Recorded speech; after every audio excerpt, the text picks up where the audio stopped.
Hello dear students, welcome back to our YouTube channel Defacto Classes. Dear students, आज की video का जो हमारा मुद्दा है वो है आज का एग्जाम। जैसा कि आपको पता है आज 4 नवंबर है और 4 नवंबर को सीईटी यानी कि कॉमन एलिजिबिलिटी टेस्ट जो हरियाणा के अंदर एग्जाम हुआ था उसको कंडक्ट करवाया गया था।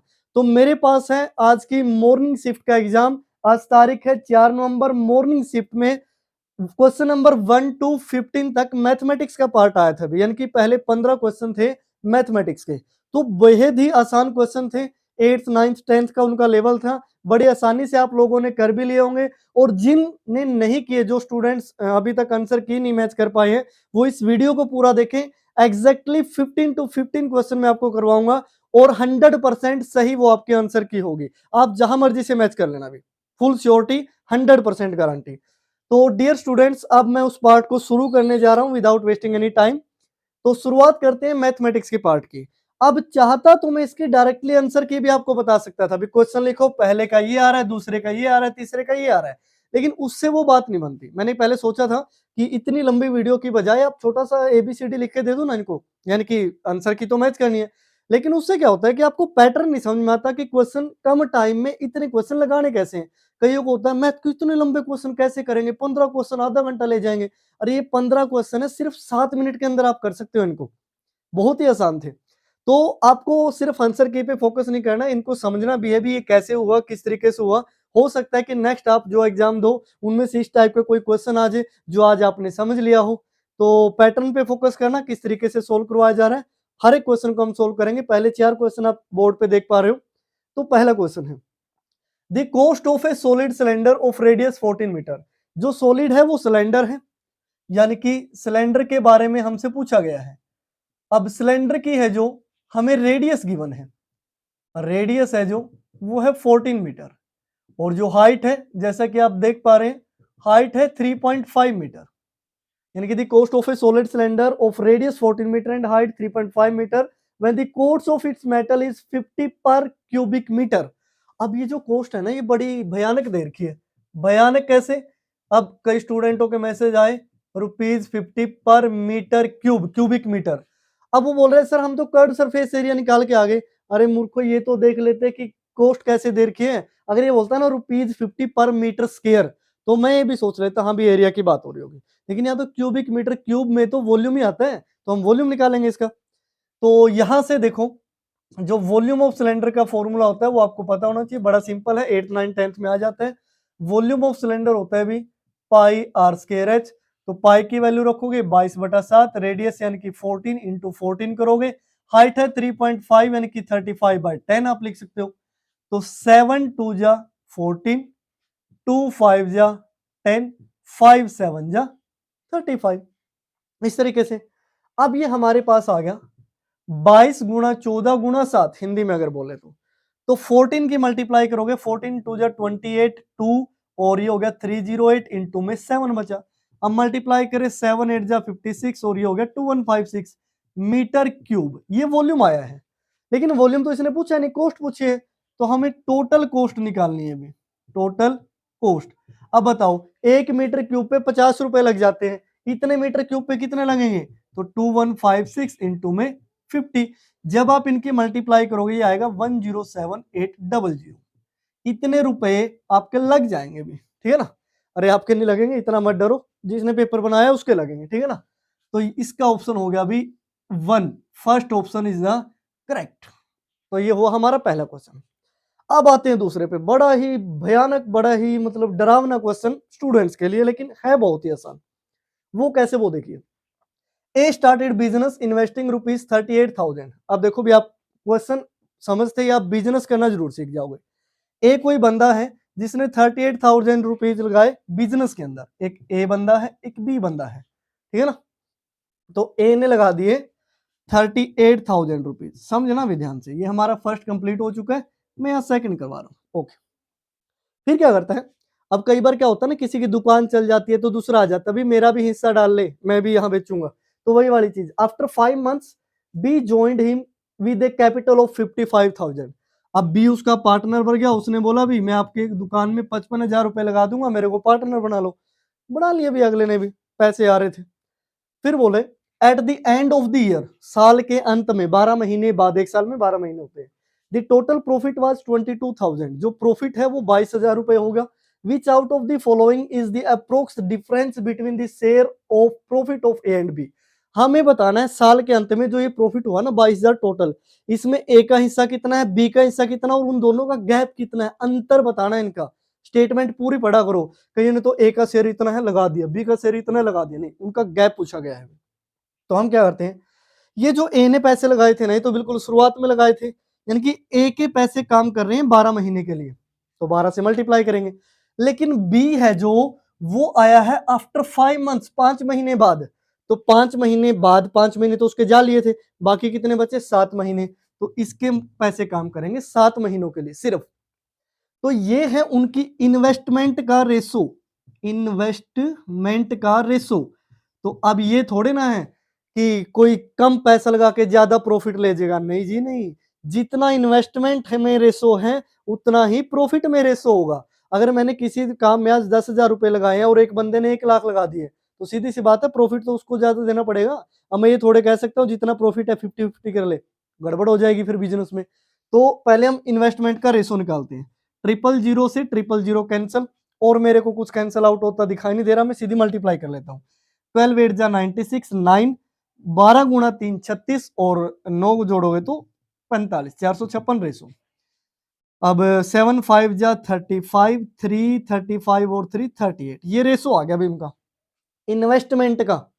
अब जो टोटल प्रॉफिट है, टोटल प्रॉफिट वो है 22,000 रुपए।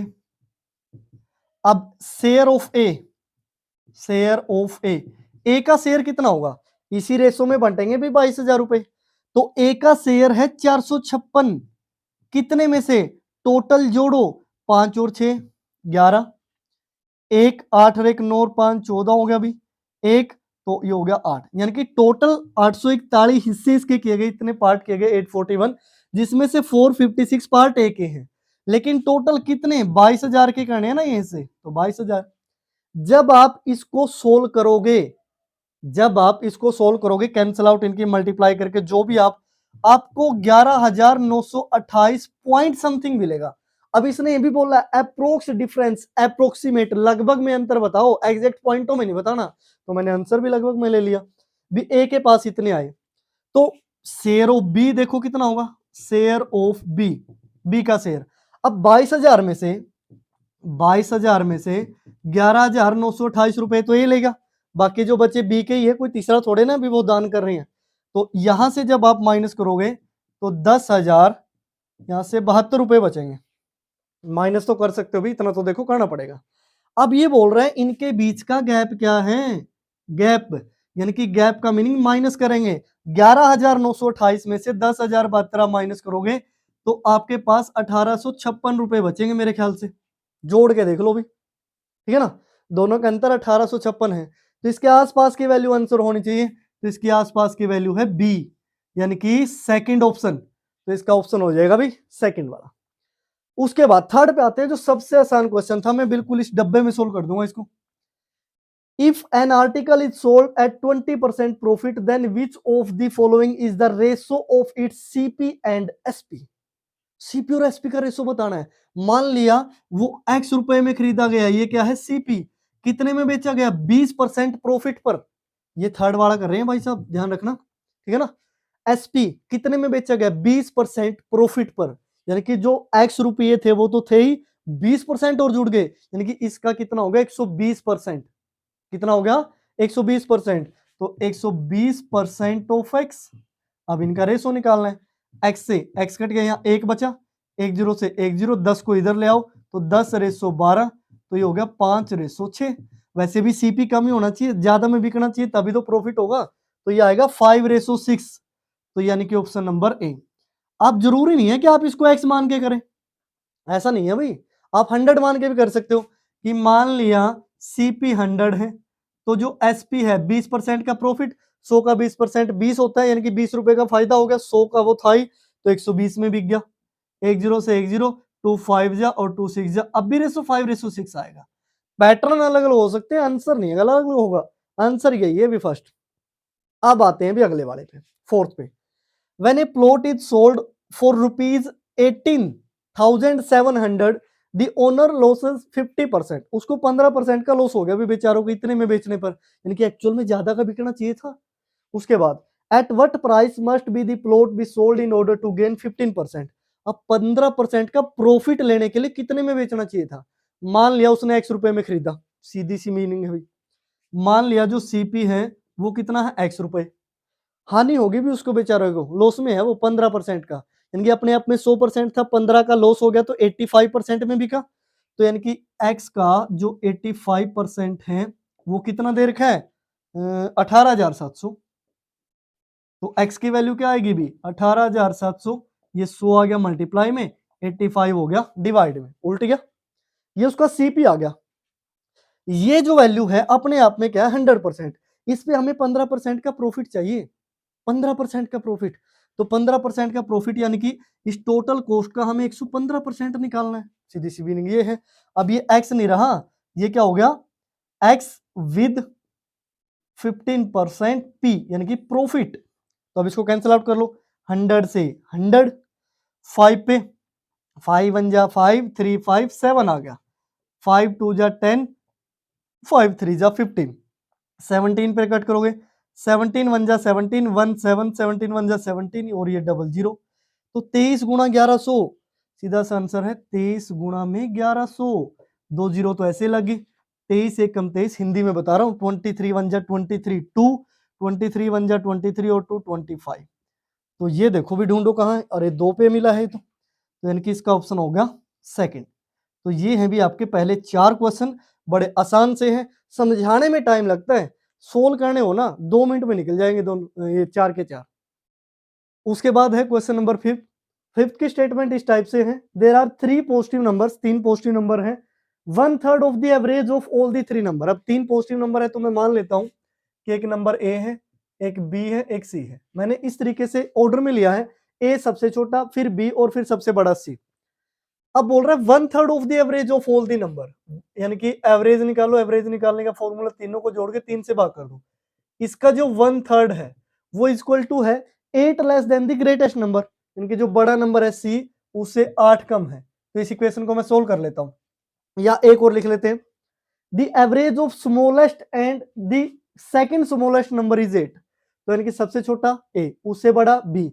अब देख ए और बी की जो एवरेज है बाय 2, इसकी भी वैल्यू क्या है 8 है, तो 2 को उधर मल्टीप्लाई करोगे, a plus B equal to कितना हो गया 16, a प्लस बी 16, ये वैल्यू आपने इस इक्वेशन में डाल देनी है, यानी कि जहां a प्लस बी लिखा उसको लिखो 16 प्लस सी बाय में 3 into 3 9 equal to C minus 8, तो 16 प्लस सी 9 के उधर मल्टीप्लाई करोगे, ये हो गया 9c, 9 8 जा 72, 72 को इधर ऐड करोगे, 72 प्लस 16 इधर प्लस का हो जाएगा ना 88, उधर 9c माइनस सी तो कितना हो गया 8c, तो 8 डिवाइड में आएगा, 88 बाई 8 इक्वल टू सी, ये c की वैल्यू क्या आई, दिस इंप्लाइज c की वैल्यू होगी 11, और c क्या था सबसे बड़ा नंबर पूछा भी क्या है, what is the greatest number, तो ऑब्वियस सी बात है भी आपका दूसरे वाला ऑप्शन सही है, जिसने भी सेकंड लगाया है, और जिन्होंने लगाया है अदर भी आपको तो भगवान बचाए। फिर 6 में देखिए 1331 का होल क्यूब, ये देखो आपको 1 to 20 तक क्यूब और 1 से लेके 150 तक स्क्वायर आपको याद होने चाहिए, तो आप कैलकुलेशन में कहीं नहीं मार खाओगे भी।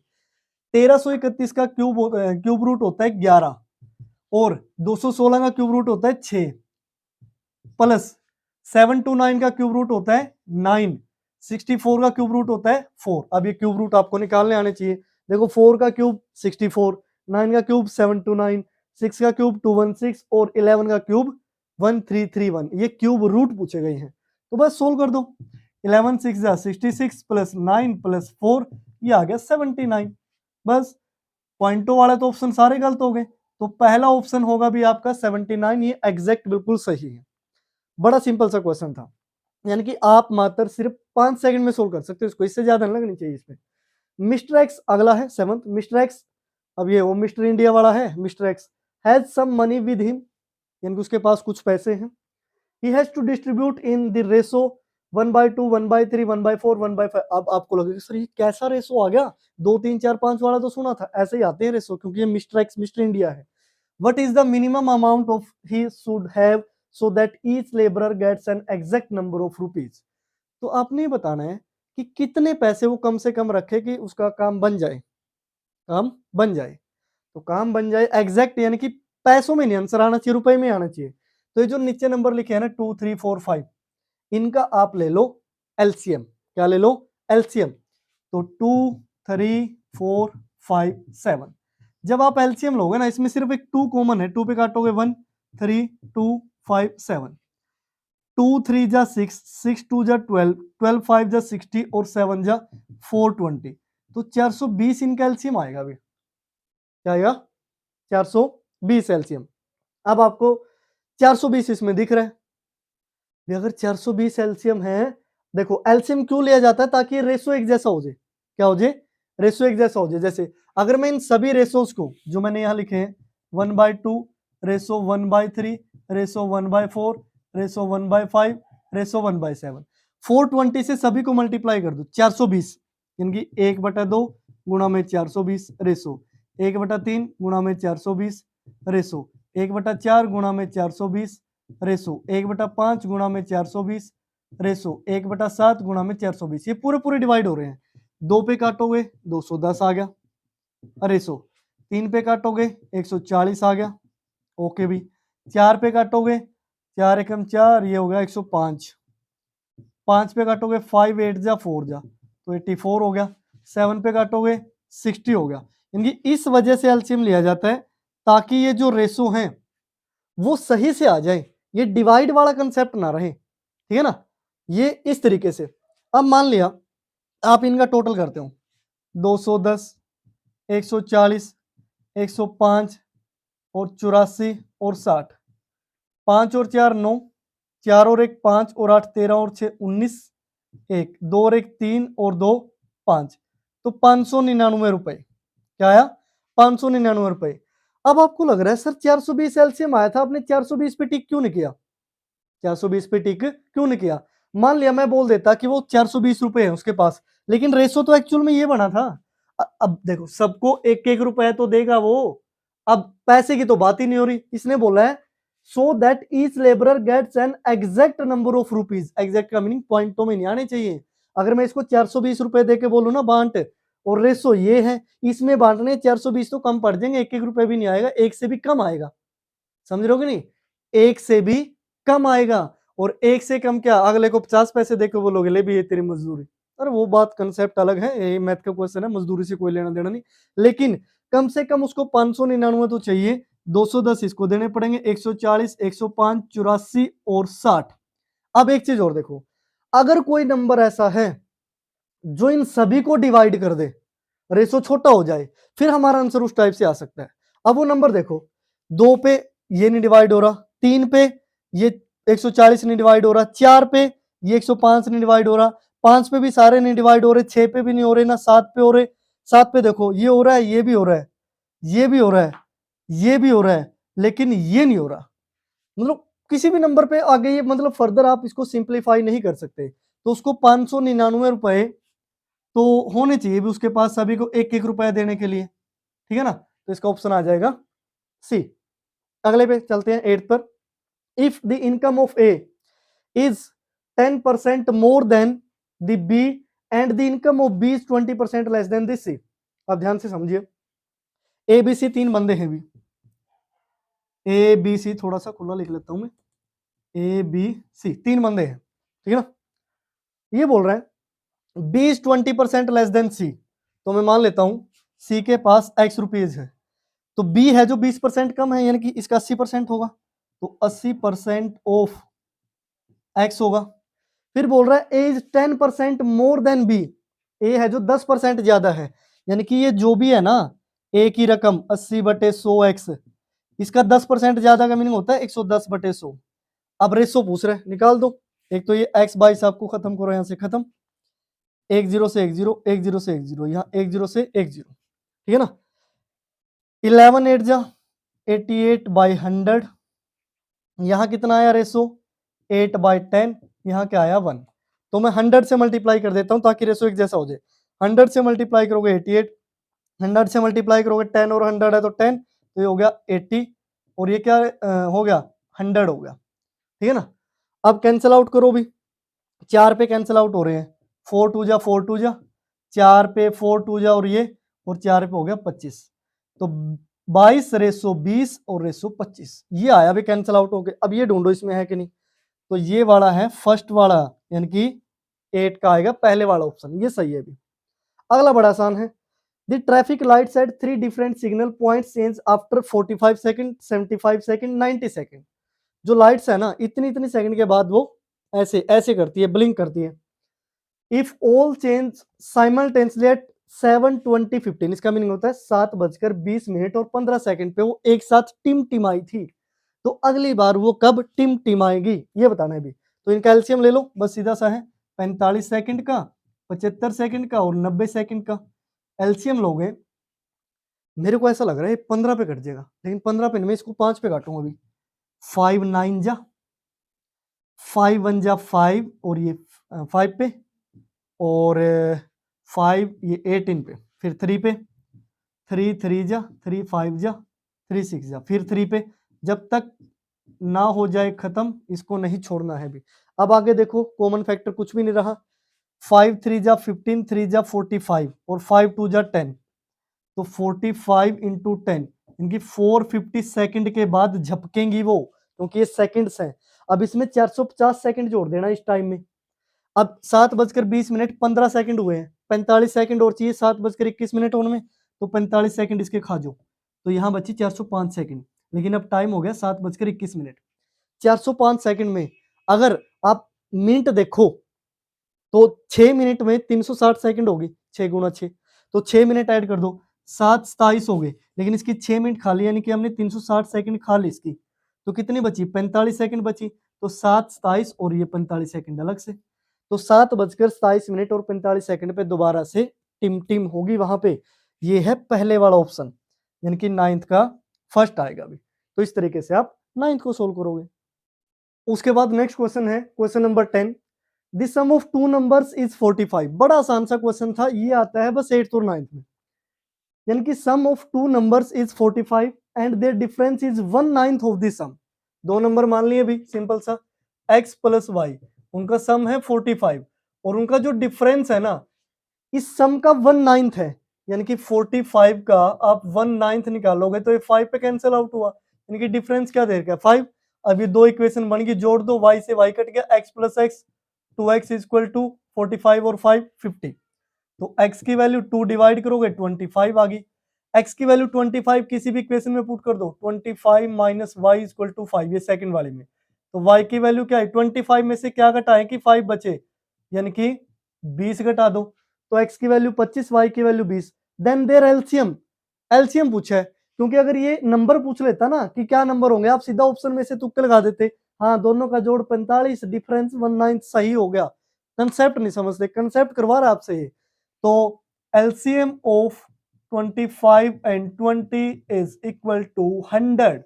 100 सबसे छोटा नंबर है जो इन दोनों पे डिवाइड होता है, तो दिस मींस कहां पे है भी 100, ये रहा फोर्थ वाला ऑप्शन, तो यानी कि फोर्थ वाला ऑप्शन इसका करेक्ट हो जाएगा।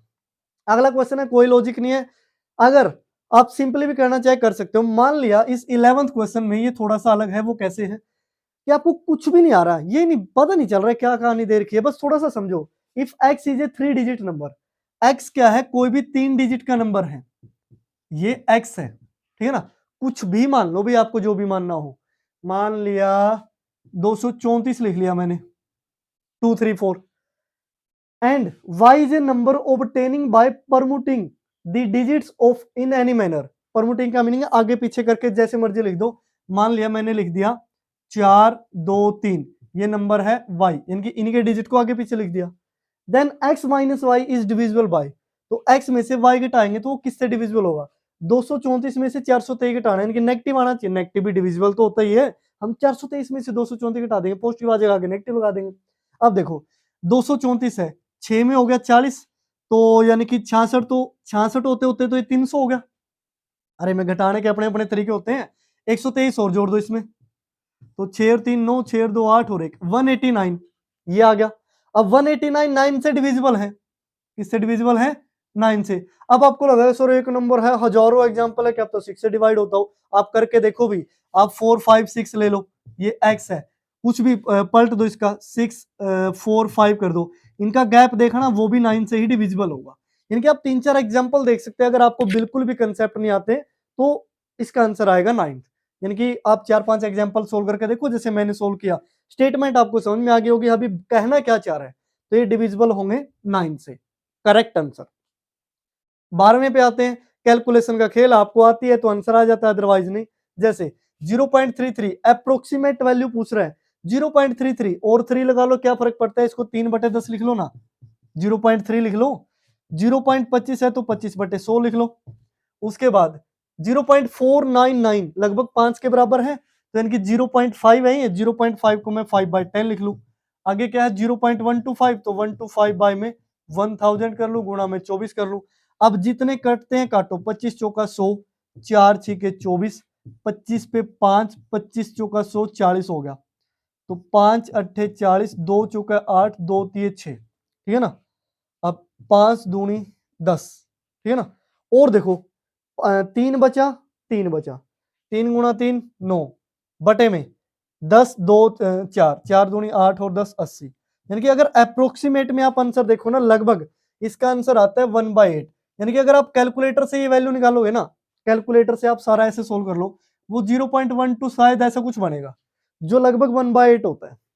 12 8 96, यानी कि लगभग 1/8 के इक्वल। तो यानी कि ये फोर्थ ऑप्शन आएगा अभी इसका। नेक्स्ट है भी बड़ा इंटरेस्टिंग क्वेश्चन है 13। मैं इसको थोड़ा अलग कर देता हूं, कहीं सॉल्यूशन और क्वेश्चन मिक्स हो जाए। A sum of money at a simple interest doubles in 7 years.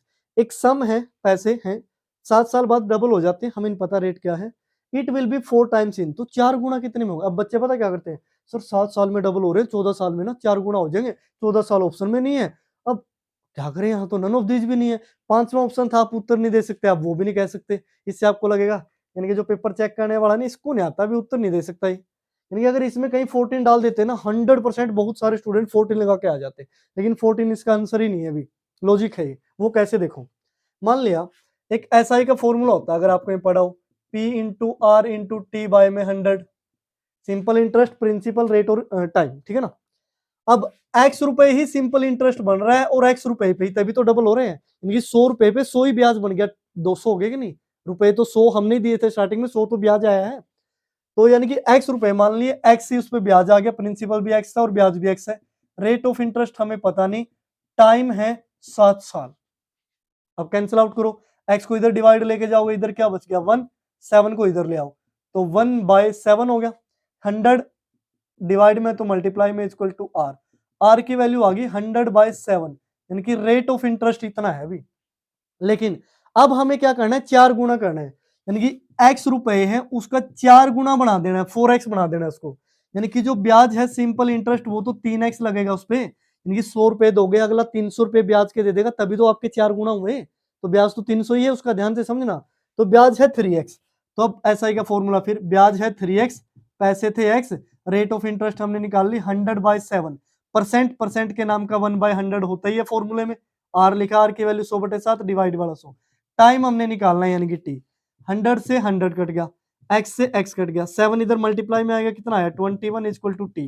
Time आया 21 ईयर्स भी, तो यानी कि पहले वाला ऑप्शन आ जाएगा इस तरीके से। तो बड़े बेसिक से कंसेप्ट है, इस तरीके से आप क्या करो। 14 है, a man and a boy can do a certain amount of digging in 14 days. कुछ खोदने का काम दिया जाता है, क्या आप तक कुआ खोद रहे हैं, क्या आप तक क्या खोद रहे हैं, वो 40 दिन में। Their speeds are in ratio, तो एक आदमी है, एक बच्चा है, बॉय है, वो टोटल काम 40 दिन में कर देते हैं, लेकिन स्पीड है बेचारों की 8:5 में। ये ज्यादा होता है, बच्चा अभी थोड़ा कम काम करेगा, थोड़ा रहम करो इस पर। 40 दिन में दोनों मिलकर काम कंप्लीट कर देते हैं, मिलकर 40 दिन में। अकेला बच्चा लगा रहा, how many day will be the boy take to complete if engaged alone. अकेले बच्चे से काम करवा रहे हैं अभी, चाइल्ड लेबर, चाइल्ड लेबर बतानी है कितने दिन में पूरी हो जाएगी। तो दोनों के रेशो का सम कितना है, 8 और 5 13, 5 बच्चे की स्पीड है, गुणा में 40, 5 8 40, 13 गुणा 8, 104 दिन में पूरा कर देगा। अब कईयों को लगा हुआ सर वैसे आंसर के चक्कर में कुछ भी लिख दे रहे हैं। ये कुछ बेसिक कंसेप्ट होते हैं जो आपको समझने पड़ेंगे, ठीक है ना। तो फिलहाल के लिए आप ये आंसर लिखो 104, ठीक है ना। उसके लिए आपको मैन वर्क टाइम अच्छी तरीके से पढ़ना पड़ेगा, बिल्कुल जबरदस्त लेवल का, तब ये चीजें आपको समझ में आएंगी।